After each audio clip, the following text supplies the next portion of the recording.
Big boss ప్రేక్షకులకు sorry చెప్పిన రాము. Big boss Telugu season 9 నుంచి సింగర్ రాము రాథోడ్ సెల్ఫ్ ఎలిమినేట్ తో బయటకు వచ్చేశాడు. కుటుంబ సభ్యులు ఎక్కువగా గుర్తుకొస్తున్నారంటూ స్వచ్ఛందంగా షో నుంచి బయటకు వచ్చాడు. అయితే తన అభిమానులు మాత్రం కాస్త నిరాశ చెందారు.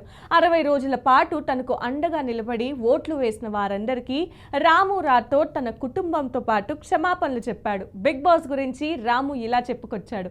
నన్ను ఎంతగానో ఆదరించిన ప్రేక్షక దేవుళ్ళు అందరూ క్షమించండి, ఇదంతా తన కుటుంబం అని, వాళ్ళందరినీ వదిలేసి ఫస్ట్ టైం అన్ని రోజుల పాటు బయట ఉండడం జరిగిందన్నాడు. దీంతో కాస్త ఇబ్బంది పడినట్లు రాము తెలిపాడు. కానీ కేవలం మీ అభిమానం వల్ల మాత్రమే బిగ్ బాస్ షోలో కొంతకాలమైనా ఉన్నాను అని చెప్పాడు. ముఖ్యంగా తన తల్లి గుర్తుకు రావడంతో హౌస్ నుంచి వచ్చేశానని రాము ఆవేదన వ్యక్తం చేశాడు. తన చిన్నతనం నుంచి ఎవరితోనూ గొడవ పెట్టుకోలేదని, కేవలం బిగ్ బాస్ కోసం అక్కడ వాళ్ళతో గొడవ పడ్డం కూడా తనకు నచ్చలేదన్నాడు. తన వ్యక్తిత్వానికి విరుద్ధంగా ఉండడం వల్ల హౌస్లో ఉండలేకపోయానన్నాడు రాము రాథోడ్. కానీ తనుజ మాత్రం చాలాసార్లు తనను ప్రోత్సహిస్తూ వచ్చిందన్నాడు. అలా రాము తన ఫ్యామిలీతో ఒక వీడియో పంచుకున్నాడు.